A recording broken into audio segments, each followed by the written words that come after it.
사랑하는 성도님도 오늘도 주 안에서 또 승리하시고 또 귀하고 복된 날 되시기를 축복합니다. 잠시 기도하시고 오늘의 말씀 나누겠습니다. 하나님 아버지 감사합니다. 오늘도 복된 날 이 귀한 하루를 잘 살아가게 하여 주시고 우리 마음과 또 중심 가운데 하나님 또 괴롭거나 또 어려운 마음 생기지 않도록 늘 강건하게 붙들어 주시고 주의 은혜로 승리하는 우리 귀한 하루가 되게 우리 성도들을 지키시고 인도하여 주옵소서. 이 시간 함께 하시기 원하고 거룩하신 예수님의 이름으로 기도합니다. 아멘.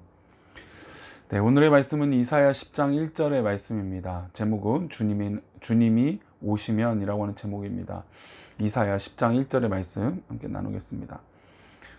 이새의 줄기에서 한 싹이 나며 그 뿌리에서 한 가지가 나서 결실할 것이요.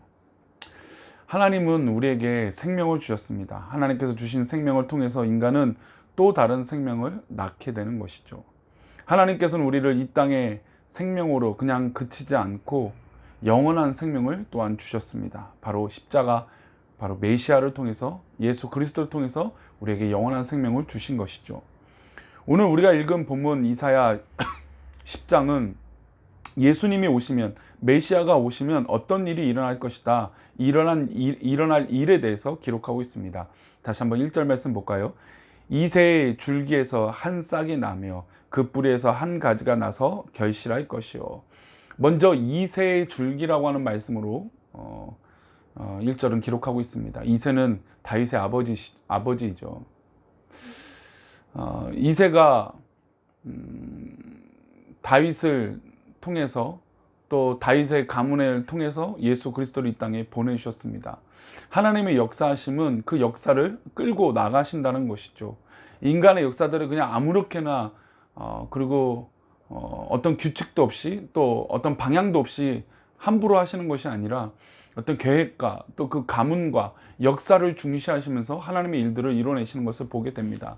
그 가운데 아담의 후손, 또 그 이후로 다윗의 후손인 예수님, 그 역사로 오신 예수님의 의미는 굉장히 중요할 것입니다. 그래서 다윗의 부모였던 이 이새라고 하는 이름의 등장은 굉장히 역사적으로 중요한 가치를 가지고 있는 것이죠. 그래서 이새의 아버지, 이새의 아들, 이새의 줄기라고 하는 장면을 설명하면서 이스라엘 민족 또 이 메시아의 역사는 바로 이 이스라엘 역사와 함께하고 있다라는 것을 말씀하고 있습니다. 근데 그 이새의 줄기, 어떻게 보면 이새라고 하는 집안은 그 당시 대단한 가문이 아니었습니다. 다윗이 왕이 올라가기 전까지 이새의 가문은 그렇게 누구나 알아주지 않는 가문이었죠. 게다가 다윗은 우리가 잘 알다시피 8형제 중 그 중에 막내였습니다. 사무엘조차도 그를 눈여겨보지 못했었죠. 부모도 관심을 갖지 못해서 모든 형제들이 다 모여있지만 다윗만 양을 치고 바깥에 일을 하고 있었다는 것입니다. 그런 상황 가운데 하나님은 그 이새를 택하시고 또한 그의 아들 다윗을 택하셔서 이스라엘 역사와 또 메시아의 역사를 이루어 나가고 계신다는 것입니다. 우리가 오늘이라고 하는 하루를 살아가는 건 바로 역사가 되는 것이죠. 우리의 역사, 나의 역사 가운데 별을 볼 일 없고 볼품 없는 일들도 있을 수 있을 것입니다. 그러나 하나님은 이 역사 가운데 살아가셔서 나를 인도하고 계시고 나를 계획하고 가시고 나를 이끌어가고 계신다는 것이죠. 그러니 우리 사랑하는 성도님들, 오늘 하루라고 하는 이 역사의 순간을 하나님 뜻 가운데 살아가는 건 굉장히 의미가 있는 것입니다. 마치 이새가 그 당시 인정을 못 받았고 다윗이 왕이 오르기 전까지 수많은 어려움을 겪었던 것처럼 우리 인생에 바로 그런 과정 가운데 나를 이끄시고 인도하여 주시는 것이죠. 그리고 이새의 줄기에서 한 싹이 나며 그 뿌리에서 한 가지가 날 것이라고 말합니다. 우리는 누구나 상상하기로 메시아라고 하면 또 인류를 구원할 그런 분이라면 대단한 가문이나 대단한 어떤 이 나무나 아니면 대단한 어떤 이 결과나 원인들이 있을 거라고 생각하는데 오늘 본문은 한 싹과 한 뿌리라고 말씀하고 있습니다. 한 싹이면 사실은 볼품 없지 않습니까? 한 싹이 뭐가 대단한 열매가 있고 꽃이 피어 있습니까? 요즘 이제 차량을 운전하다 보면 꽃이 활짝 펴 있고 또 초록색이 만개한 이 숲을 보게 되면 너무나 푸르구나, 참 예쁘구나 생각이 듭니다. 그러나 그 산 언덕에 새싹 하나 있다고 해서 누가 알아주겠습니까? 아무도 알아주지 않죠. 그런 어떻게 보면 아무도 알아주지 않는 그 한 싹 가운데 예수님은 이 땅에 오셨다는 것입니다. 이건 무엇을 의미할까요? 한 싹이지만 그것이 바로 생명이라는 것입니다. 우리 하나님의 역사와 우리 주님은 바로 생명, 진정한 생명 가운데 새 싹으로 오신다는 것이죠. 그리고 여러 가지 뿌리가 아니라 한 뿌리로 하나님은 그 역사하심으로 인도하고 계신다는 것입니다. 오늘도 우리는 예수님이 주셨던 말씀을 붙들고 살아가고 있는지 돌아봐야 됩니다. 한 싹이나 연약한 가지는 미력해 보이지만 그 속에는 생명이 있고, 오늘 우리가 영원한 생명을 누리도록 하는 귀한 새싹이 자라 영원한 숲으로 우리로 인도하여 주실 것을 믿습니다. 그러니 하나님의 백성들은 눈에 보이는 생명 없는 것들을 갈망하는 그런 모습이 아니라, 눈에 잘 띄지 않지만 영원한 생명, 진정한 생명이 있다면 그것을 신뢰하고 믿어야 될 줄 믿습니다.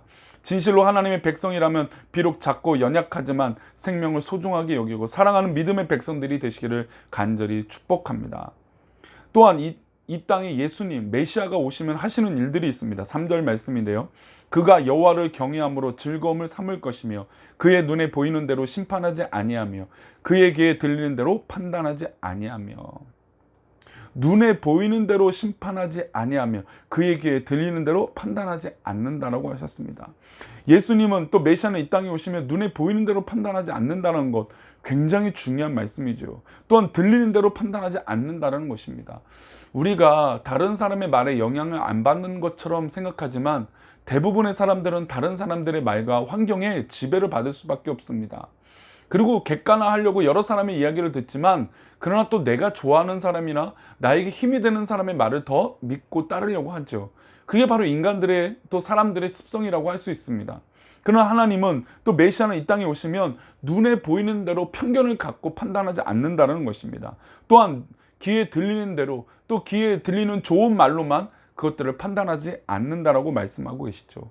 얼마나 우리에게 위로가 되는 말씀입니까? 세상은 자기가 높아지기 위해서, 이기기 위해서 얼마나 거짓과 아부와 아첨과 또 보이는 대로 행동하고 결과를 얻으려고 노력하지 않습니까? 그러나 하나님께서 우리에게 안정감을 주시며 귀에 들리는 대로, 또 눈에 보이는 대로 하지 않겠다라고 약속해 주신 것입니다. 즉 우리의 중심이 온전히 하나님 앞에 있다면 그 중심을 우리 하나님은 믿어 주신다는 것이죠. 이 땅에 메시아가 오시면 속사람과 중심을 살펴보시고 굽어 살펴보신다는 것입니다. 비록 우리가 겉으로는 연약하게 보일지라도 우리의 중심이, 또 우리의 내실이 튼튼하고 단단하다면 하나님께서 기뻐하시는 일들이 우리 가운데 분명히 맺어질 줄 믿습니다. 예수님께서 이 땅에 오셔서 하나님의 성전에서 헌금하는 두 사람을 보았습니다. 과부와 부자였죠. 근데 예수님이 그 헌금하는 부자보다 누구를 칭찬하셨습니까? 과부의 두 렙돈을 더 칭찬했습니다. 왜 그럴까요? 바로 중심이었기 때문입니다. 진심으로 그 속사람이 하나님 앞에 예물을 구별하여 드렸기 때문이죠. 믿음은 바로 이 중심이 온전해져야 됩니다. 믿음은 바로 이런 진실함이 하나님 앞에 드려져야 되는 것이죠. 그러니 우리 사랑하는 성도님들, 오늘도 우리가 이 세상 살아갈 때 하나님께서 나를 지켜보고 계신다는 것을 깨닫기를 축복합니다. 하나님이 나를 지켜보고 계신다면 내가 하려고 하는 그 행동 하나하나가 주의 은혜 가운데 있게 되는 것이죠. 그리고 사람을 좋게 하거나 사람을 의식하는 것이 아니라 하나님을 의식하고 하나님을 의지하기에 이 모든 것들을 믿음으로 이기게 될 줄 믿습니다. 이어서 또한 예수님, 메시아가 오시면 일어날 일들이 있는데, 우리 6절 말씀입니다.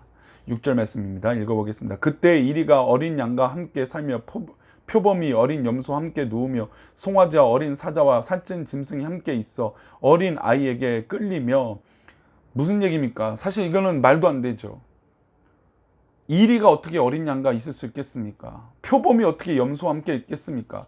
사자와 송아지가 어떻게 함께 있을 수 있겠습니까? 불가능하죠. 그러나 메시아가 오면 이런 양육 강식의 어떤 그런 이 흐름과 판단으로 살아가는 것이 아니라 하나님의 섭리로 평화를 이루어 주신다는 것입니다. 메시아, 온전한 예수가 우리 마음 가운데 임재하고 계신다면 우리는 진정한 평화를 누리게 된다는 것입니다. 그래서 그 다음에 9절에는 우리가 잘 알고 있는 찬양의 가사처럼 이 말씀이 나옵니다. 9절인데요. 내 거룩한 산 모든 것에서 해됨도 없고 상함도 없을 것이니 이는 물이 바다를 덮은 같이 여호와를 아는 지식이 세상에 충만할 것입니다.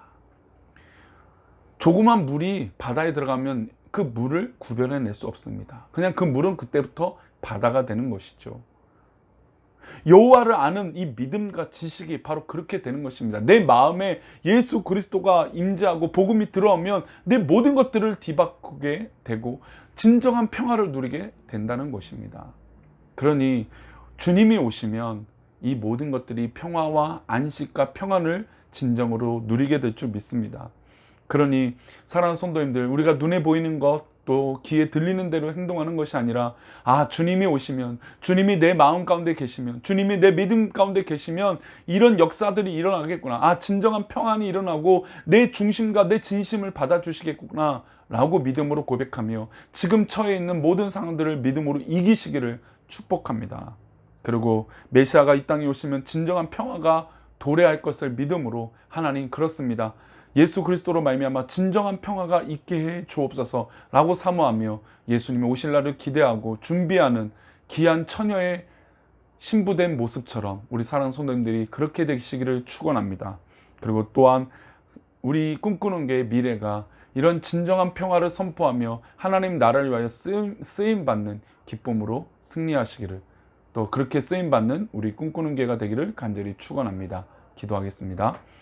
하나님 아버지, 오늘 우리가 우리의 눈에 보이는 것과 또 내 마음을 중심을 잡지 못하고 하나님 기뻐하지 못하는 모습으로 살아가는 것이 아니라 내 중심과 진실함으로 하나님 앞에 나아가는 믿음의 모습이 있게 하여 주옵소서. 우리 사랑하는 성도들이 주님 앞에 바르고 기쁨으로 설 수 있도록 도와주시고 오늘 하루도 그 역사의 한 페이지를 써내려가며 참된 하나님을 바라보고 승리하는 우리들에게 도와주시옵소서. 함께 하시길 원하옵고 거룩하신 예수 그리스도 이름으로 기도 올리옵나이다. 아멘.